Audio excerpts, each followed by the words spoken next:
Señor, usted también sabe qué clase de personas somos nosotros, Señor. Y queremos que usted nos permita, Señor, trabajar en amor. Que usted nos permita servirle como iglesia. Gracias porque a pesar del tiempo que llevamos como iglesia, aún estamos aprendiendo a ser iglesia. Y queremos ir directamente, Señor, a usted que es el fundador. Queremos seguir aprendiendo día a día de Jesucristo.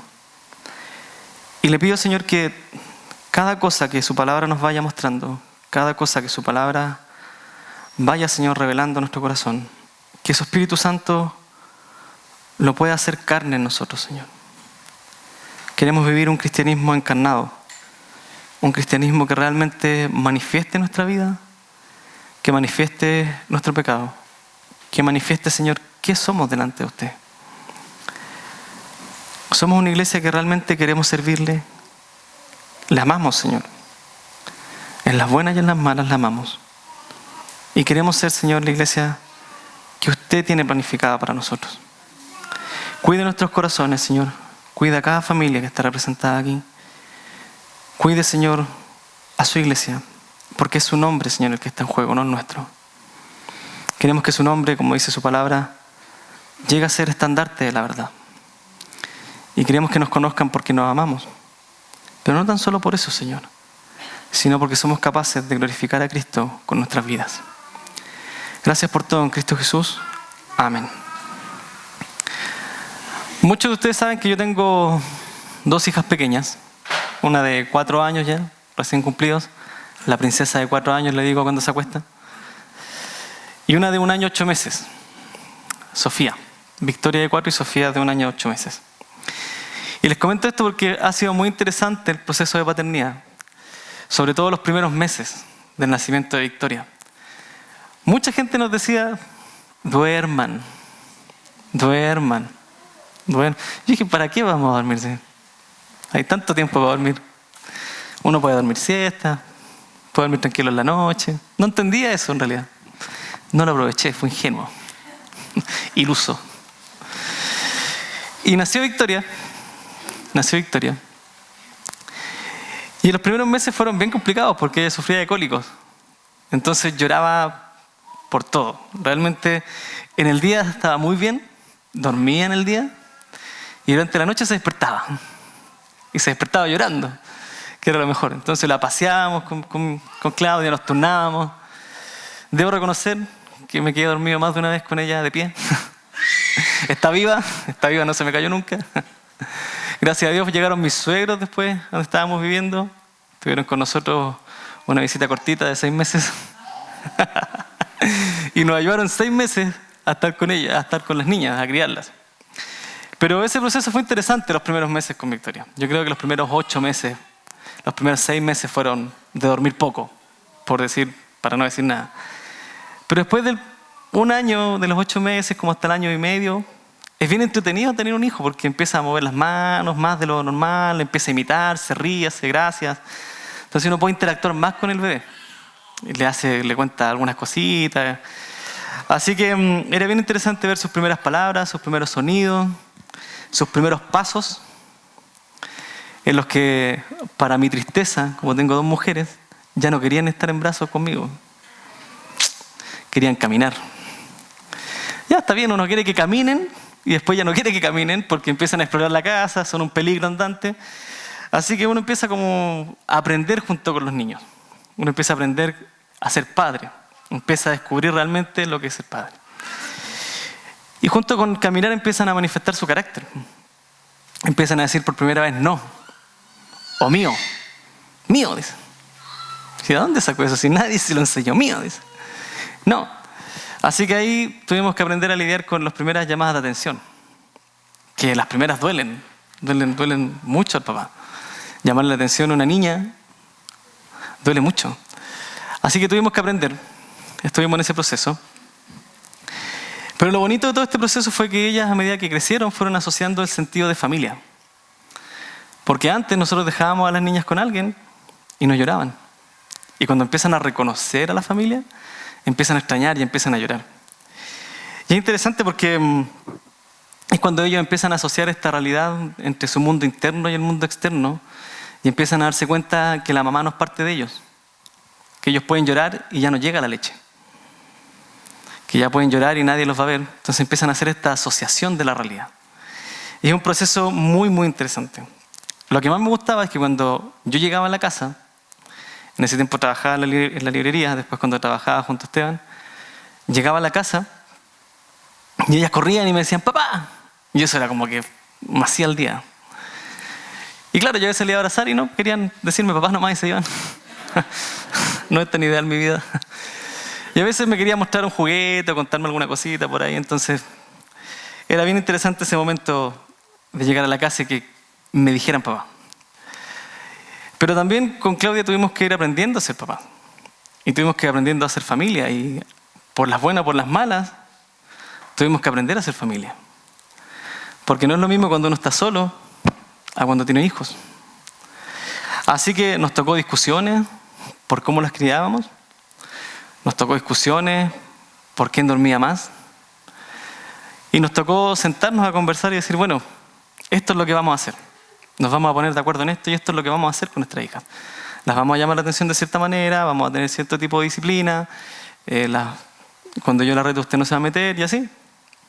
No siempre se cumple, por eso digo en las buenas y en las malas. Así que aprendimos a ser familia. Y les comento todo esto porque creo que ese es el proceso que estamos viviendo como iglesia. Estamos aprendiendo a ser familia. Ya va un poquito más de un mes en el que estoy siendo pastor de esta congregación. Y de a poquito los voy conociendo más. Los voy conociendo más a cada uno de ustedes. Tengo tiempo para acercarme, para hablar. Ustedes tienen tiempo para conocerme a mí. Tengo tiempo para conocer sus mañas. Tengo tiempo para saber por qué están llorando o por qué se están riendo. Pero estamos en un proceso de crecimiento como iglesia. Estamos aprendiendo a ser iglesia. Y creo que el fin de todo esto es que estamos aprendiendo a ser una familia. Cada uno con su rol. Cada uno en el lugar que le corresponde. Y sin salir de ese lugar. Pero cuando hay necesidad, echar la mano. Como una familia. Y los primeros 5 versículos del libro de Tesalonicenses creo que eran muy necesarios para hacer esta parada hoy día. Detenernos un poco con Efesios y hacer una parada. Y creo que la iglesia de Tesalonicenses nos va a presentar una iglesia madura. Una iglesia ya conformada. Podríamos decir que es una familia ya con experiencia. Ya no tan solo con niños pequeños, sino ya con niños fuera del hogar, adultos, siendo abuelos, criando nietos. Entonces creo que Tesalonicenses nos va a enseñar cómo es ser una familia espiritual, cómo es ser una iglesia. Y los tesalonicenses conocen muy bien el Evangelio y conocen muy bien también cómo tratar y alcanzar a un nuevo creyente. Y a pesar de que Pablo es uno de sus fundadores, ellos no aprendieron a depender de Pablo. Ellos aprendieron a vivir dependiendo de Dios. Como una iglesia que realmente depende de quien debe depender. Se los decía hace algún tiempo atrás, si usted en algún momento tiene una dependencia mía, esto está mal. Esto está mal y hay que sacarlo de raíz. Porque yo soy un miembro más de la congregación, soy una persona más de esta iglesia con una función más. Pero el que tiene que ser glorificado aquí siempre va a ser Jesucristo y Dios. Y de quien usted tiene que depender es de Jesucristo. Así que los tesalonicenses han abrazado fuertemente la idea de ser iglesia. Y han abrazado fuertemente la idea de ser una familia. Una familia que tiene un sentido de arraigo, un sentido familiar profundo, y que gracias a ese sentido han podido crecer, han avanzado. Y los tesalonicenses, igual que nuestras hijas, saben que son parte de una familia. Mis niñas saben que son parte de una familia. Entonces cuando a Sofía se le va la mamá, mamá llora. Y la va a buscar. Pero si no está la mamá, acude a mí. Por muy regalona que sea de sus abuelos, por muy regalona que sea de sus tíos, no va a ir con sus tíos ni con sus abuelos. Va a ir donde estoy yo. Porque tiene el sentido familiar. Tiene el sentido de una familia nuclear. Así que ¿Para dónde vamos con todo esto? El cristianismo no se fundó para ser creyentes errantes. Se fundó para ser parte de un pueblo. Usted no conoció a Cristo para ser un cristiano errante. Conoció a Cristo para ser parte de una iglesia. Si no funciona en la iglesia, no va a funcionar afuera. Si usted no tiene una iglesia y trata de vivir el cristianismo fuera de la iglesia, lo más probable es que se va a defraudar. Porque va a hablar de sus valores cristianos afuera y nadie lo va a tomar en cuenta. Va a tratar de hacer buenas obras afuera y no va a tener sentido para nadie. Va a tratar de amar al prójimo y está bien. Ese es tu deseo. Y el cristianismo fuera de la iglesia no tiene sentido.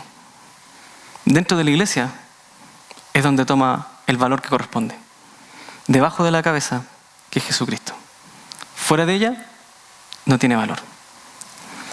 Y vamos a leer el primer versículo nuevamente de Tesalonicenses. Y me gusta como parte. Y dice: Pablo, Silvano y Timoteo, a la iglesia de los tesalonicenses. En Dios Padre y en el Señor Jesucristo, gracia a vosotros y paz. Y el versículo 1, lo primero que nos muestra es a 3 personas. 3 hombres. Pablo, Silvano y Timoteo.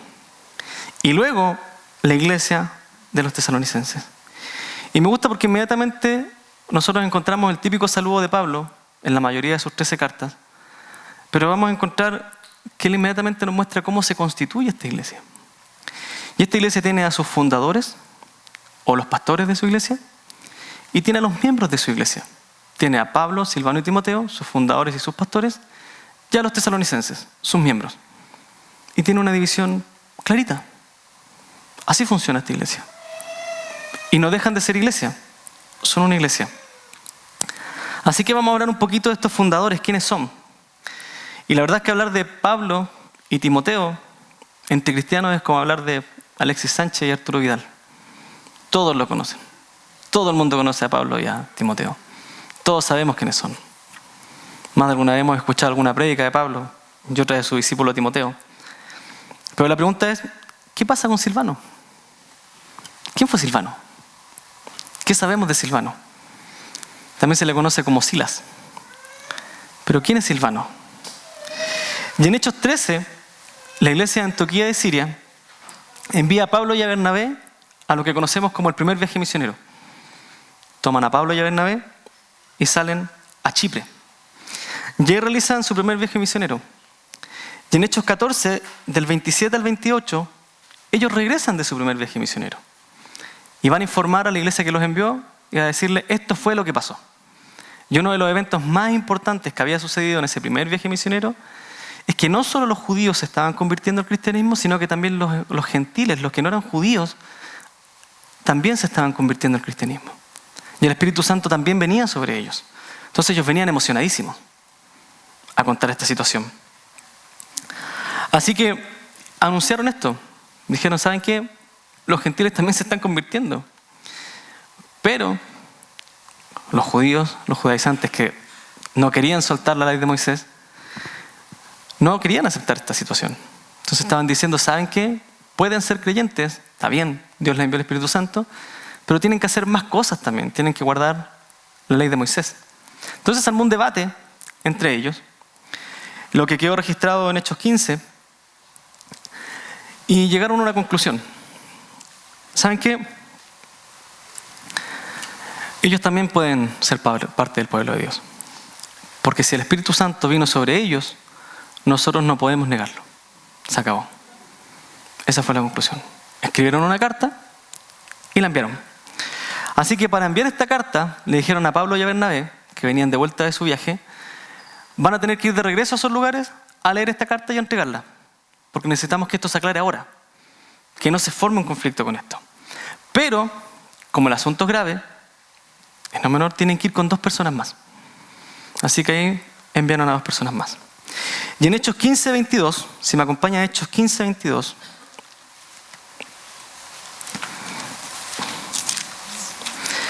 vamos a leer lo siguiente. Hechos capítulo 15, versículo 22. Dice, Entonces pareció bien a los apóstoles y a los ancianos, con toda la iglesia, escoger de entre ellos algunos hombres para enviarlos a Antioquía con Pablo y Bernabé, a Judas, llamado Barsabás, y a Silas, hombre prominente entre los hermanos. Silas, alguien que destacaba entre los hermanos. Fue así que de manera fortuita, sin querer queriendo, Silas fue parte del equipo misionero de Pablo y Bernabé. Sin querer, se unió. ¿Cuál era su misión? Acompañarlos a llevar una carta. Eso era lo que tenían que hacer. No se les pedía más. Es como cuando Elías me acompañó a Argentina, le digo, no, si tu misión es solamente observar, ver, y tuvo que dar un devocional, tuvo que tocar, por cosas fortuitas, le tocó hacer lo que tenía que hacer. Y tuvo que hacer lo que hacía acá en la iglesia. Así que, así fue como partió Silas. Voy a acompañarlos y ahora soy parte del equipo misionero. Así que subieron de Jerusalén a Antioquía y leyeron la carta a los hermanos y aclararon el conflicto. Sin embargo, Judas y Silas, como les comentaba, ellos siguieron haciendo lo que hacían en su iglesia local. Lo que hacían en la iglesia de Jerusalén, también lo hacían allá.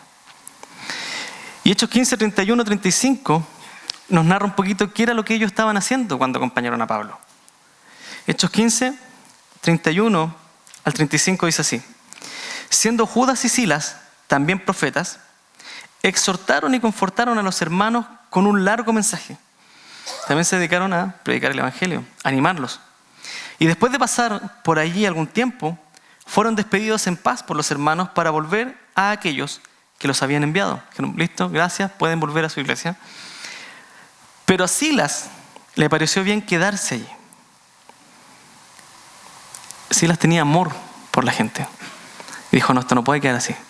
Tengo que discipular a estas personas. ¿Saben el evangelio? ¿Son nuevos creyentes? Los tengo que discipular. Así que Silas le pareció bien quedarse allí. Mas Pablo y Bernabé se quedaron en Antioquía enseñando y predicando con muchos otros la palabra del Señor. Así que Silas hizo lo que él sabía hacer. Esto es lo que hacía en mi iglesia y esto es lo que voy a hacer afuera. Voy a seguir anunciando el evangelio y voy a seguir discipulando. Sin que me lo pidan. Es algo que está natural en mí. Así que Silas era un apasionado del evangelio. Lo apasionaba. Él quería hablarlo, compartirlo, enseñar. Así que sin dudarlo se quedó en Antioquía para ayudar a madurar a los hermanos en la fe. Mientras tanto, Pablo y Bernabé continuaban su viaje para leer esta carta y sucedió que Pablo y Bernabé también eran muy apasionados por lo que hacían. Así que planteó una idea a Bernabé a Pablo de decirle, ¿sabes qué? ¿Y si llevamos a Juan Marcos? Y Pablo dijo, no, que sabes que Juan Marcos no nos acompañó, entonces nada que ver llegar con alguien que no lo conoce. Bueno, pero es que es buen hermano, ¿no? Así que tuvieron un conflicto, se dividieron y cada uno se fue a otro lugar. Y en Hechos 15, 36 al 41 leemos este altercado que dice, después de algunos días, Pablo dijo a Bernabé, volvamos y visitemos a los hermanos en todas las ciudades donde hemos proclamado la palabra del Señor para ver cómo están. Bernabé quería llevar también con ellos a Juan, llamado Marcos, pero Pablo consideraba que no debían llevar consigo a quien los había desertado en Panfilia y no los había acompañado en la obra. Se produjo un desacuerdo tan grande que se separaron el uno del otro. Y Bernabé tomó consigo a Marcos y se embarcó rumbo a Chipre. Mas Pablo escogió a Silas y partió, siendo encomendado por los hermanos a la gracia del Señor, y viajaba por Siria y Cilicia, confirmando a las iglesias. Entonces Bernabé se va con Marcos a Chipre y Pablo sale con Silas. Y Silas, que simplemente iba a entregar una carta, terminó siendo un misionero. Sin querer queriendo. Pablo y Bernabé discutieron, se dan la mano, se van cada uno para su lugar y termina siendo misionero. Y él podría haber dicho, no, pues yo solo venía a entregar una carta, ¿no? ¿Cómo me va a mandar a predicar? ¿Cómo me va a mandar a abrir una iglesia? Pablo le tiene que haber dicho, ¿qué es lo que hacías en tu iglesia? Bueno, predicaba el evangelio, enseñaba, ayudaba a los hermanos a crecer en el discipulado. Pablo lo tiene que haber mirado y le dijo, ¿y qué nuevo vas a hacer acá? La verdad es que no. Vamos. Y se fueron. Y el Señor los acompañaba. Así que, sin querer ser misionero, Silas llegó a ser misionero. Sin quererlo. Él aceptó la responsabilidad primaria, que era llevar la carta, pero luego aceptó una responsabilidad mayor, ser misionero. Sin ningún problema. Yo no veo, aunque creo que lo tiene que haber tenido en su momento, pero no veo ese conflicto mental de decirle, tendré que dejar lo que estoy haciendo, tendré que hacer allá. ¿Qué tengo que hacer? Salió la necesidad y la cubrió. Y lo hizo. Así que, como él era un apasionado del Evangelio, siguió anunciando el Evangelio. Y fue lo que hizo y fue lo que ayudó. Pero lo interesante es cuando termina el capítulo 15 del libro de Hechos, obviamente viene el 16, y en los primeros 3 versículos del libro de Hechos, el capítulo 16, aparece una situación muy similar. Muy, pero muy similar. Hechos 16. Versículos del 1 al 3. Dice, llegó también a Derbe y a Listra, y estaba allí cierto discípulo llamado Timoteo, hijo de una mujer judía creyente, pero de padre griego. No era el pastor de la iglesia, no era el diácono de la iglesia, no era el anciano de la iglesia, era cierto discípulo, nada más, cierto discípulo, un hermano más de la congregación. Versículo 2, del cual hablaban elogiosamente los hermanos que estaban en Listra y en Iconio. Pablo quiso que éste fuera con él y lo tomó y lo circuncidó por causa de los judíos que había en aquella región, porque todos sabían que su padre era griego. Y acá hay algo muy similar. Pablo toma a otro hermano de la congregación y se lo lleva. Y ese hermano se va con ellos y los acompaña. Así que Silas y Timoteo eran creyentes comunes. No es que se prepararon para ser misioneros, no es que se prepararon para ser pastores. Hermanos preparados de la congregación con buen testimonio, viviendo su vida cristiana, empezaron a ser misioneros. Y lo más interesante es que en este tiempo ellos ni siquiera tenían el Nuevo Testamento en sus manos. Ellos no tenían nuestras instrucciones de decir, bueno, así se hace iglesia. Ellos tuvieron que aprender a hacer iglesia en el camino. Y a medida que ellos estaban con Pablo iba escribiendo cartas y el Señor las tomaba y decía, bueno, esto es parte del Nuevo Testamento, esto es parte del Nuevo Testamento, esto es parte del Nuevo Testamento. Y sin pensarlo llegaron a ser ejemplo para nosotros y para los tesalonicenses. Así que estos 3 nombres, estos 3 hombres de buen testimonio, Pablo, Silas y Timoteo, emprendieron un viaje largo que se conoce como el tercer viaje misionero y recorrieron Filipos, Tesalónica, Atenas y Corinto. Y en el capítulo 17 de Hechos usted va a leer la historia de cómo se fundó la iglesia de Tesalónica y cuáles eran los conflictos que habían en ese lugar y cómo es que estos 3 hermanos fueron los fundadores de esta iglesia. Así que esta es la historia de estos 3 fundadores, Pablo, Silas y Timoteo. Un enviado, un apóstol, Pablo, y 2 hermanos comunes y corrientes que de repente se vieron involucrados en la obra y hicieron misión. Y de repente se convirtieron en fundadores de una iglesia. Y de repente fueron ejemplo para nosotros de iglesia. Y de repente ahora los leemos a ellos para saber cómo tenemos que hacer iglesia. ¿Tenían pensado algo así? No. ¿Será que Timoteo dijo, quiero soñar y quiero ser parte de este nuevo libro que va a escribir el Señor, llamado Nuevo Testamento, y quiero estar ahí? Él quería vivir el cristianismo con lo que tenía y con lo que le tocó. Y así comenzaron a ser fundadores. Estos fueron los fundadores de la iglesia de Tesalónica. 3 hermanos valientes que asumieron la obra del Señor y la llevaron a cabo. Pero ahora, ¿quiénes eran los miembros de Tesalónica? ¿Quiénes son estos hermanos? Porque dice Pablo, Silvano y Timoteo a la iglesia de los tesalonicenses. Hay más gente en ese lugar. ¿Quiénes son? Lo primero es que ellos son iglesia porque llegaron a creer en el mismo Dios que Pablo, Silvano y Timoteo. Creyeron en el mensaje que estas 3 personas les anunciaron. Por eso llegaron a ser iglesia. Y segundo, como recuerdan, Pablo tuvo un problema con los judíos, si tenían que guardar o no la ley. Así que Pablo inmediatamente quiere evitar ese conflicto y escribe a la iglesia de los tesalonicenses en Dios Padre. Y esto es muy interesante. Primero, porque pone al mismo Dios del Antiguo Testamento como el Padre de los tesalonicenses. Él está diciendo, ¿saben qué? El mismo Dios del que se habló en el Antiguo Testamento, el mismo Dios del que estaban hablando los judíos, es su Dios. Y ahora ustedes son parte de esta familia espiritual, porque es el Dios Padre. Así que ustedes son parte de esta familia. Pablo, Silvano, Timoteo y los tesalonicenses son una sola familia. Todos sirviendo al mismo Dios, todos sirviendo el mismo propósito. Y me gusta mucho Pablo porque Pablo es muy estratégico para escribir. Y dice, ahora bien, el Señor le escribió lo siguiente: Dios Padre y en el Señor Jesucristo. En el Señor Jesucristo. Y esta frase del Señor Jesucristo es muy importante. Porque Pablo está utilizando el lenguaje de una Biblia que se usaba en ese tiempo, que se conoce como la Septuaginta. Y esa era la traducción griega del Antiguo Testamento. La Septuaginta es la traducción griega del Antiguo Testamento. Y la palabra que Pablo utiliza para traducir Señor, que en griego es kurios, significa Señor, es la misma palabra que esta Biblia del Antiguo Testamento en griego traducía para Jehová, para Yahvé, para Dios. Lo que está haciendo Pablo aquí es decir, Jesucristo es el mismo Dios del Antiguo Testamento. El mismo Dios que ustedes oyeron es el mismo Dios, Jesucristo. Es uno. Y Jesucristo también es importante, porque Pablo lo que hace es unir la palabra, el nombre de Jesús, que sabemos por Mateo que significa el que viene a salvar al pueblo de sus pecados, con la palabra Cristo, que es Mesías, que es el que viene a cumplir las promesas del Antiguo Testamento.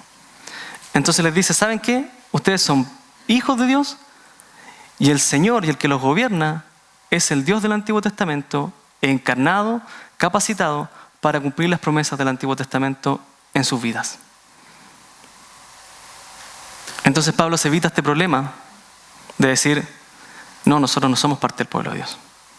Sí, porque es el mismo Dios, el mismo Señor, el mismo poder. El Mesías prometido, aquí está. Murió, fue clavado en la cruz por usted.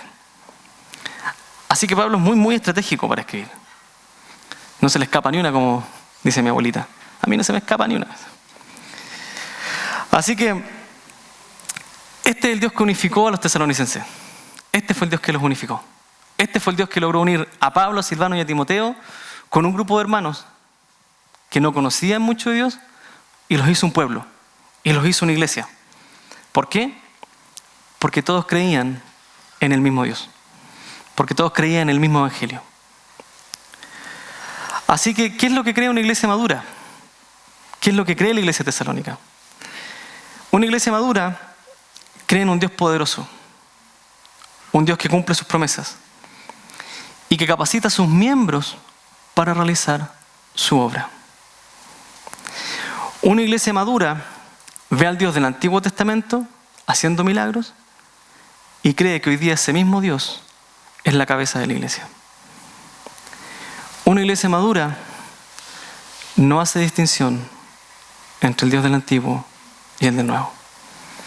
El mismo poder de Dios para abrir el mar es el mismo poder que usted hoy día tiene en su corazón por medio del Espíritu Santo. Una iglesia madura cree en las promesas de Dios.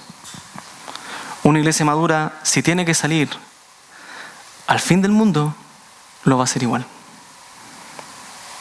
Porque el Dios poderoso, todopoderoso, lo acompaña. Si presentamos un desafío como iglesia y el día de mañana decimos, ¿saben qué, hermanos? Tenemos a Pastor Julio que ha estado yendo a Cuba. El próximo año vamos, todo el que quiera ir nos vamos a sumar a ese proyecto. Tome su vacación, saque un día de sus vacaciones para ir a ese lugar. Y ese Dios poderoso nos va a decir, sí pueden hacerlo.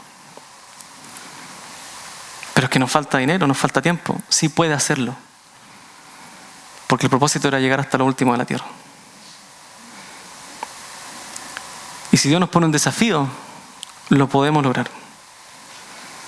Porque no tenemos un pequeño Dios, tenemos un Dios poderoso. Ese Señor es la cabeza de esta iglesia. Lo mismo con los conflictos. Ese Señor nos unificó. Ese Señor nos hizo iglesia. Ese Señor nos quiere usar. Y nos va a usar. Esta es la razón por qué los tesalonicenses llegaron a ser una iglesia ejemplar. Una iglesia madura. Y es importante porque una iglesia madura lo que hace es capacitar a otros hermanos a madurar. Y eso se llama discipulado. Y van a escuchar eso de mi boca muchas veces: discipulado, discipulado, discipulado. Y otra frase que van a escuchar es que vamos a ser discípulos para tener siervos a la estatura de Cristo. Nuestra meta como iglesia hoy día es hacer siervos a la estatura de Cristo. Y para eso necesitamos creer el Dios que tenemos. Necesitamos mirar para atrás, mirar nuestra vida y decir: de allá me sacó ese Dios poderoso. Y esto soy hoy día. ¿Hace cuánto? 13 años atrás, era un grupo de creyentes dañados, sin nada donde juntarse. 13 años después, tenemos una iglesia con un templo construido, con un proyecto de construcción, con un proyecto de misiones, con hermanos sirviendo. Y usted se pregunta: ¿y eso quién lo logró? El Dios poderoso que nos salvó. ¿Puede hacer algo más con nosotros? Claro que sí. Claro que sí. Lo mismo que hablamos con los hermanos en el ancianato. Tenemos proyectos. Y esos proyectos los vamos a orar. Y los vamos a poner delante del Señor. Y le vamos a decir: hermano, esto queremos hacer. Y cuando el Señor nos confirme, vamos a dar paso adelante, porque Él lo confirmó y Él lo va a cumplir. Así que tenemos harto trabajo que hacer. Y tenemos una iglesia viva en la que el Señor se está moviendo constantemente. Y así fue también con los tesalonicenses. ¿Cuál fue la vida de los tesalonicenses? ¿Cómo vivían ellos? Versículo 2. Y Pablo acá parte con una oración muy interesante por la vida de los tesalonicenses. Y dice: siempre damos gracias a Dios por todos vosotros, haciendo mención de vosotros en nuestras oraciones, teniendo presente sin cesar delante de nuestro Dios y Padre vuestro, vuestra obra de fe, vuestro trabajo de amor y la firmeza de vuestra esperanza en nuestro Señor Jesucristo. Sabiendo, hermanos amados, de Dios su elección de vosotros. Pues nuestro evangelio no vino a vosotros solamente en palabras, sino también en poder y en el Espíritu Santo y con plena convicción. Convicción.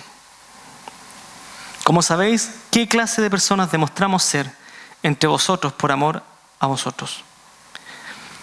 Cuando tenga un momento de oración, ore la Biblia. Ore la Biblia para que Dios lo ponga en su plano. Y una forma de orar la Biblia, por ejemplo, el versículo 5. Pues nuestro evangelio no vino a vosotros solamente en palabras, sino también en el poder y en el Espíritu y con plena convicción. Usted puede orar así: Señor, tú eres el Dios de poder. Tu Espíritu está en mí. Dame la convicción para avanzar. Ore las palabras de la Biblia, para que su oración sea la palabra de Dios y su convicción sea la convicción del Señor. Y cuando esté convencido, esté seguro que Dios va a sacar ese proyecto adelante. Y hay algunas cosas que me llaman la atención de esta oración que hace Pablo. Primero, que es una oración en plural, por los tesalonicenses. Pablo no ve el cristianismo como un solo individuo. No estoy orando por Juanito, por Mengano. Estoy orando por los tesalonicenses. Y hago mención de todos vosotros en mis oraciones. Esa es la oración de Pablo. Cuando venga usted el jueves a la reunión de oración, se va a dar cuenta que esa es la oración que hacemos los jueves. No solo por esta enfermedad, no solo por esta familia, sino por todas las familias de nuestra congregación, por cada hombre de esta congregación, por cada hijo de esta congregación. Porque somos una iglesia, no somos individuos. Somos una iglesia en Cristo, un cuerpo. Lo segundo que me llama la atención de esta oración, además de que es plural, es que menciona el fruto que dieron como iglesia. Y dice: obra de vuestra fe, trabajo de amor y firmeza en la esperanza en Cristo. La fe obra. Según Gálatas 5, obra por amor. La fe obra. La fe no es una fe ciega. Tiene un objetivo claro, que es Cristo, y trabaja por su cuerpo. Y ese trabajo lo hace en amor. Trabaja por amor. Y firme en la esperanza en Cristo. Y los versículos 6 al 10 nos van a mostrar cómo funciona esta iglesia. Versículos 6 al 8 dice: y vosotros, los tesalonicenses, vinisteis a ser imitadores de nosotros y del Señor. Imitadores. Pablo, Silas y Timoteo eran hermanos comunes y corrientes que se atrevieron a salir a misionar. Fueron hombres comunes y corrientes que hicieron la obra del Señor. Y los tesalonicenses cumplieron eso. Los imitaron. Y conocemos la iglesia de Tesalonicense como una iglesia misionera. Los imitaron. Y vosotros vinisteis a ser imitadores de nosotros y del Señor, habiendo recibido la palabra en medio de mucha tribulación, con el gozo del Espíritu Santo, y de manera que llegasteis a ser un ejemplo para todos los creyentes en Macedonia y en Acaya. Fue una iglesia misionera. Su testimonio no quedó en su casa, sino que salió. Tuvieron buenos ejemplos, tuvieron buenos fundadores. Versículo 8: porque saliendo de vosotros la palabra del Señor ha resonado no solo en Macedonia y Acaya, sino que también por todas partes vuestra fe en Dios se ha divulgado, de modo que nosotros no tenemos necesidad de hablar. ¿Se da cuenta de eso? Pablo, nuestro gran ejemplo de misionero, dice: cuando yo veo a un tesalonicense, cierro mi boca, porque sé que ese hermano va a hacer la labor. Eso es lo que nosotros tenemos que hacer. Eso es lo que nosotros tenemos que hacer. Cuando me tocó estar en la iglesia allá en Estados Unidos, bajo el pastorado de Álvaro Corrales, ese pastor me enseñó muchas cosas. Y una de esas cosas fue: aprende de todo, observa, porque te va a tocar. ¿Está bien? Y donde iba la acompañada. Tenemos boda, vamos a las bodas. Tenemos velorio, vamos a los velorios. Lo que hacía teníamos que ir con él. Cuando me tocó la primera boda, dije: ¿cómo hago esto? Como lo hacía el pastor. Así lo voy a hacer. Cuando tocaron los velorios, dije: ¿cómo hago esto? Como lo hacía el pastor. Y esta semana se nos falleció la mamita de nuestra hermana Sandra. Y uno tiene toda su semana planificada. Hago esto. Y llegó el jueves y tuvimos que hacer un servicio. Y eran las 3 de la tarde y nos pidieron hacer un servicio para las 6 de la tarde. ¿Qué hago? Lo que voy a hacer. Hicimos un servicio como iglesia. Y al otro día, el sábado después tuvimos el funeral. Y también tuvimos que dirigir el funeral. Y no porque no esté capacitado para eso, sino porque ya lo vi. Ya lo aprendí de un hermano. Y eso es lo que pasó aquí con los tesalonicenses. Ya sabemos cómo se comportaba Pablo, Timoteo y Silas. Entonces cuando nos toque a nosotros lo vamos a hacer. Entonces cuando a usted le toque salir, usted ya sabe lo que tiene que hacer. Si el día de mañana yo me enfermo, el domingo en la mañana, Pastor Julio no viene tampoco el domingo en la mañana, Claudio tampoco viene, Esteban no viene, ¿quién de ustedes se va a parar a predicar este domingo? ¿Quién se va a decir: yo sé cómo se hace esto? Yo me paro, yo lo hago. Cuando el día de mañana salgamos a misiones y salgamos con el grupo de alabanza a hacer misiones a otro lugar, ¿quién se va a parar aquí a tocar? Y cuando no haya quien ordene esta iglesia y que haga aseo en esta iglesia, ¿quién la va a venir a limpiar? ¿Usted? ¿Usted? Usted está aprendiendo a ser iglesia igual que yo. Y a usted le toca. ¿Cuándo? No sé. Pero cuando le toque, tiene que estar capacitado para hacerlo. Y así funcionó con ellos. Los tesalonicenses imitaron a Pablo, a Timoteo, a Silas y al Señor Jesucristo. Y fue tal su ejemplo que llegaron a hacerse conocidos. Y Pablo ni siquiera tuvo que hablar. Versículo 9. Pues ellos mismos cuentan acerca de nosotros, de la acogida que tuvimos por parte de vosotros y de cómo os convertisteis de los ídolos a Dios para servir al Dios vivo y verdadero. Y aquí está el trabajo de amor. Al acoger a Pablo, se manifestó. Ellos contaban lo que hacían los tesalonicenses. Cuando vengan los hermanos misioneros acá, o algún conferencista, ¿Quién de ustedes va a decir, yo coloco la casa? Yo lo puedo recibir. Yo quiero hacer ese trabajo de amor. Yo acá lo recibo, yo le doy la comida. Aquí está. Es un servicio recibir a los hermanos. Es un servicio. Versículo 10. Y esperar de los cielos a su Hijo, al cual resucitó entre los muertos, es decir, a Jesús, quien nos libra de la ira venidera. Y ahí está la esperanza y el impulso de los tesalonicenses. Tengo una esperanza futura. Cristo me rescató. Cristo me liberó. Y en esa libertad voy a servir. Ahí voy a servir. Con lo que Dios me dio, es lo que voy a hacer. Si no todos acá tienen que ser pastores, no todos acá tienen que ser misioneros, no todos acá tienen que ser evangelistas. Hay mucho que hacer aquí. Tenemos maestros de escuela dominical, de adultos, de niños. Tenemos que ir a visitar al hermano René, a la hermana María, al hermano Dato Roa, a la familia Muyoli. Tenemos mucho que hacer. Tenemos a nuestra hermana Rosita también. Hay mucho que usted puede hacer. Es cosa que usted vea la necesidad y diga, ¿sabes qué? Estoy capacitado. ¿Sabes qué? Lo puedo hacer. Lo puedo hacer. Yo me puedo parar y puedo ir. Pero lo que tiene que hacer usted es estar completamente convencido de lo que tiene que hacer. Si no está convencido, no lo haga. Estar plenamente convencido. Y yo estoy plenamente convencido de que la madurez espiritual viene de cuánto usted conoce a Dios. Si usted conoce a un Dios poderoso, usted va a actuar para ese Dios poderoso. Y esto no es un conocimiento solo intelectual. Por favor. La madurez no se adquiere solo leyendo un estudio bíblico, la Biblia, o solamente leyendo un libro. Jesucristo fue bien claro en Juan, cuando le dijo a los discípulos, tengo mucho que decirles. Era la palabra de Dios. Pero aún no la pueden sobrellevar. Lo que saben, aplíquelo. Lo que sabe, aplíquelo. Si usted sabe que el servicio es orar, ore por el hermano. Y acérquese a él y diga al hermano, ¿puedo orar por algo por ti esta semana? Ya está sirviendo. Ya está sirviendo. Lo que usted sabe, aplíquelo.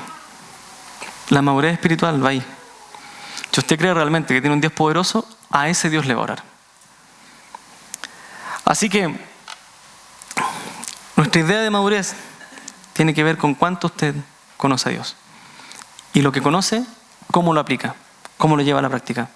Eso hicieron los tesalonicenses. Eso fue lo que ellos hicieron. Y hermanos, en la iglesia hay dos tipos de personas. ¿Ya? No se sienta como que lo voy a poner aquí y otro allá. Hay dos tipos de personas. Están los que les gusta que le digan lo que tienen que creer. Y están los que quieren ir más allá. ¿Y por qué tengo que creer eso? ¿Por qué? Dígame, explíqueme. Y sabe que estas dos personas son muy necesarias para la iglesia. Porque a los que les gusta que les digan lo que tienen que creer y lo que tienen que hacer, son muy útiles cuando hay que abrir un ministerio rápido y hacer una obra rápida. Porque no lo va a cuestionar, va a llegar y lo va a hacer. Hermano, necesitamos ir a ver al hermano René. Listo, yo voy, chao. Tenemos al otro hermano que quiere saber el por qué. Él va a decir, ¿y por qué tengo que ir yo? Si está a cargo otro hermano. No, lo que pasa es que usted también puede servir. Ah, ya, listo. ¿Saben que los primeros son muy fieles? Ellos escuchan, acatan y van. Y los segundos, una vez que entienden lo que tienen que hacer, se convierten en personas muy fieles también. Los primeros hacen cosas rápidas. Y cuando viene la dificultad, pastor, ¿qué hago ahora? Pero los segundos, cuando entienden, empiezan a tomar decisiones. No sé qué es lo que tengo que hacer. Pero voy a hacer esto. Y resuelve. Y de ahí empiezan a aparecer los futuros líderes de la iglesia. Porque entendieron la obra que estamos haciendo y fueron capaces de tomar decisiones en dificultades. Y yo creo que la razón fundamental del éxito de los tesalonicenses fue que lograron juntar a estas dos personas. Y lograron trabajar con los dos. Porque necesitamos gente que actúe rápido y necesitamos gente que piense lo que tiene que hacer. No le estoy diciendo que los primeros no piensan, pero los primeros por lo general llegan y actúan. Los segundos por lo general están soñando. lo que tienen que hacer. Y necesitamos soñadores para llegar a un punto. Y necesitamos gente que trabaje para que lleguemos a ese punto. Y creo que eso fue lo que hicieron los tesalonicenses. Dijeron, tenemos que hacer misiones. ¿Qué hacemos? Imitemos a Pablo, así las salieron. Y los otros, pero ¿cómo hacemos misiones? Y empezaron a planificar. Y la iglesia funcionó y maduró. Pero creo que el versículo 4 es la clave de todo esto. El versículo 4 dice lo siguiente: sabiendo, hermanos, amados de Dios, su elección de vosotros. Y sabes, si hay una cosa que los reformadores hicieron, que se ha conversado mucho aquí sobre los reformadores, hemos hablado mucho, fue hacer de ellos el lema sobre el tema de la elección, que éramos elegidos por Dios, un pueblo escogido. Y ¿sabe qué fue interesante? Porque sacaron a la luz algo que se había perdido, pero no fue todo tan bonito. Porque después llegaron a decir que si Dios había escogido a las personas, se iban a salvar solos, entonces no necesitaban que predicáramos el Evangelio. Y había un pastor bautista que se llamaba William Carey, que todos lo conocemos como el fundador de las misiones modernas. Y él tenía en su corazón ir a la India. Y fue donde su iglesia bautista le dijo: hermano, quiero ir a predicarle a la gente de la India. Y le dijeron: ¿tú estás loco? Si Dios quiere salvar a los paganos, lo hará sin ti. Lo hará sin ti. ¿Qué aprendemos con esto? Que nosotros hemos individualizado el cristianismo. Hemos pensado mal la elección. Hemos pensado que los cristianos se salvan para ser simplemente actores en una iglesia. Y está bien, la elección tiene que ver con personas, pero tiene un fin mayor, que es formar un pueblo santo para Dios. Y porque el pueblo se conforma de gente, Dios salva gente individualmente. Usted no fue salvo, Dios no lo escogió solo para que usted creciera de forma individual. No para que fuera un sábelotodo de la Biblia, sino para que aprendiera a vivir dentro del pueblo de Dios. Y para que aprendiera a servir a su hermano. Y para que aprendiera a servir al que no está en la iglesia. Y sabe que esta doctrina de la elección tiene su fundamento en el Antiguo Testamento, en Deuteronomio. Y si me acompaña Deuteronomio número 7, capítulo 7, versículo 6.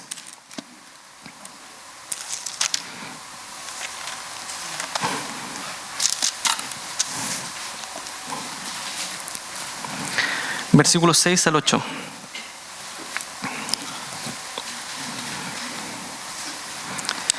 Dice, le está hablando Israel. Dios le está hablando a Israel. Porque tú, a Israel, al pueblo, eres pueblo santo para el Señor tu Dios. El Señor tu Dios te ha escogido para ser pueblo suyo de entre todos los pueblos que están sobre la faz de la tierra. Dios dijo, ese pueblo quiero. A ese pueblo lo voy a escoger. De entre todos los pueblos, a ese quiero. El Señor no puso su amor en vosotros, ni os escogió por ser vosotros más numerosos que otro pueblo, pues eres el más pequeño de todos los pueblos. No hicieron nada para ser escogidos. Más porque el Señor os amó y guardó el juramento que hizo a vuestros padres, el Señor os sacó como mano fuerte y os redimió de casa de servidumbre, de la mano de Faraón, rey de Egipto.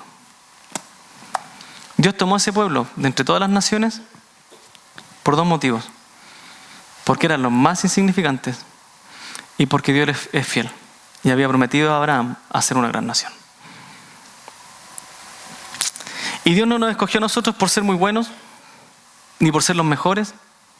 Según 1 Corintios capítulo 1, somos lo necio del mundo. La escoria del mundo escogió Dios.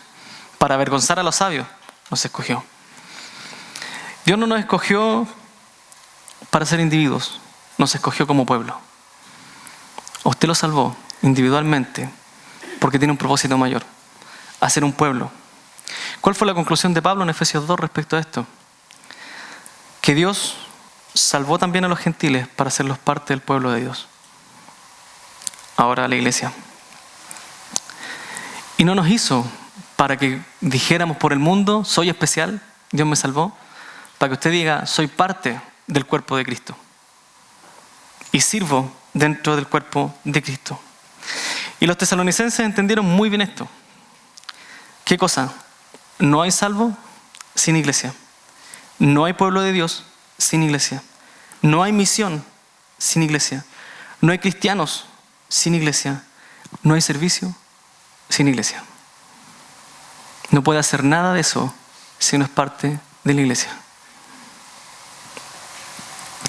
Las misiones no son el resultado de un solo creyente, son el resultado de una iglesia movilizándose.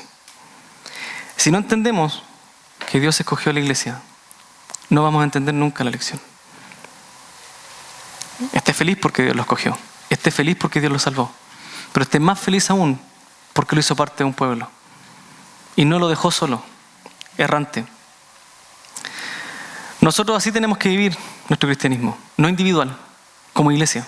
Somos una iglesia en Cristo Jesús, una iglesia. Si no entendemos, hermanos, la iglesia, vamos a ser como ese niño que no lo dejan jugar o que es malo jugando a la pelota.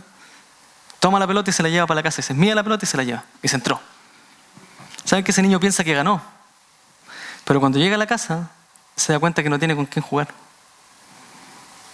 Y cuando llega a la casa, se da cuenta que no solo él no tiene con quién jugar, sino que los amigos que él tenía tampoco tienen con quién jugar.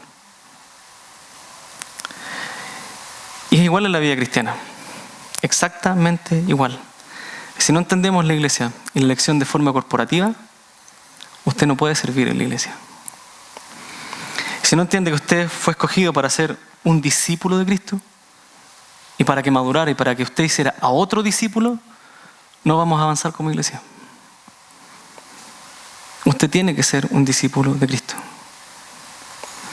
Tiene que ser discipulado. Así que como en el matrimonio, somos iglesia en las buenas y en las malas. Estamos aprendiendo a ser iglesia. Tenemos que aprender a vivir como familia. Así que usted tiene que conocer su lugar. Sirva. La forma de conocer cuál es su lugar es sirviendo. A medida que sirva, usted se va a dar cuenta dónde tiene que estar. ¿Qué don le dio Dios? ¿Cuáles son sus habilidades? Y sabe que este martes 21 tenemos una muy buena posibilidad para también servir. Vamos a venir acá desde temprano, hermano Douglas, desde las 9 de la mañana hasta las 2 de la tarde, para servir en esta iglesia. Y vamos a estar hermoseando este lugar. Vamos a estar trabajando, limpiando, ordenando. Sé que es un feriado, pero no se pierda esa posibilidad. Venga, sirva a su iglesia. Sirva como iglesia. Además tenemos el 25, el sábado 25, la noche de alabanza y adoración de los jóvenes. Venga a servir. ¿Son cuántos, Alejandra? 170 y... cerca de 200 jóvenes de otras iglesias que vienen a este lugar a alabar a Dios. Y sus jóvenes, sus hijos, van a estar dirigiendo una alabanza para que todos estos otros jóvenes puedan decirle al Señor, te amamos, te glorificamos. Pregúntele a Gonzalo y a Alejandra, quienes están a cargo de los jóvenes. Pregúntele, ¿dónde puedo servir? ¿Puedo venir ese sábado en la tarde a ayudarte? ¿Puedo estar aquí? Sirva. Que usted sirva no depende de mí. No depende de los líderes, usted sirva. Dios ya lo capacitó. Venga. Tome un tiempo en la semana, vaya a ver al hermano René. Vaya a ver a la hermana María. Tómese un tiempo en la semana. Ore por nosotros. Ore por su hermano. Ore por la familia Muyoli. Como les decía, esta semana pasaron muchas cosas en la iglesia. Funerales, servicio de jóvenes, reunión de oración. Tenemos esta reunión dominical. Estuvieron trabajando en la cancha, limpiando, haciendo aseo. Y si usted dice, no tenía idea, bueno, hágase parte, sirva. Entérese de lo que está pasando en su iglesia, porque es su familia. Es su familia. Estamos aprendiendo, es verdad. Estamos aprendiendo. Y en las buenas y en las malas vamos a aprender. Pero proyéctese, porque cuando Dios nos diga, nos toca salir, vamos a tener que salir. Y a uno de ustedes le va a tocar estar acá. Oremos. Mi Señor, confiamos, Señor, en tu palabra. Confiamos, Señor, en que tú transformas nuestros corazones. Confiamos en que eres un Dios poderoso. Confiamos en que El mismo poder, Señor, que tú manifestabas en el Antiguo Testamento, el mismo poder, Señor, que manifestaste en Jesucristo, tú lo derramaste en nuestros corazones, Señor, por medio del Espíritu Santo. Queremos servir, Señor, queremos aprender a ser una familia. Queremos aprender en las buenas y en las malas, Señor, a amar al prójimo, a amar a nuestros hermanos, y que ese amor se refleje, Señor, fuera de estas 4 paredes, Señor. Anhelamos llegar más allá de este país. Anhelamos partir, Señor, con nuestros vecinos. Anhelamos partir, Señor, quizás con otra región. Pero anhelamos servirte fuera de este lugar. Gracias también, Señor, por Anita y por Gustavo Caselián, Señor, que están sirviendo. Te pedimos por ellos, Señor. Queremos servirles también a ellos. Gracias, Señor, por la gran obra que están haciendo. Gracias también por Vicente Astudillo, Señor, en Las Camelias. Gracias porque él también está haciendo una gran obra, Señor, allá. Gracias por Pastor Julio, Señor, y el equipo, Señor, que está asistiendo constantemente a Cuba. Ayúdanos, Señor, a que ese trabajo no sea en vano, Señor, y que esta iglesia pueda tomar esa responsabilidad. Que cuando Pastor Julio, Señor, ya no pueda ir, nosotros sigamos asistiendo a los hermanos. Ayúdanos, Señor, a cuidar de los necesitados, Señor. Tenemos necesitados en nuestra iglesia. Hoy día estamos viviendo el frío. Y por gracia no nos falta la ropa, Señor, no nos falta un techo. Por gracia tenemos agüita caliente, Señor, para bañarnos en la mañana, Señor. Pero hay gente afuera que no tiene eso. Ayúdanos, Señor, a repartir alimentos, Señor. Una taza de café al que no tiene.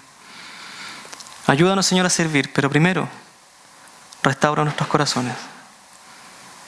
Ayúdanos a amar la santidad, para que como iglesia te podamos servir de forma íntegra, glorificando tu nombre y haciendo una obra, Señor, que esté en tu voluntad y no en nuestros deseos.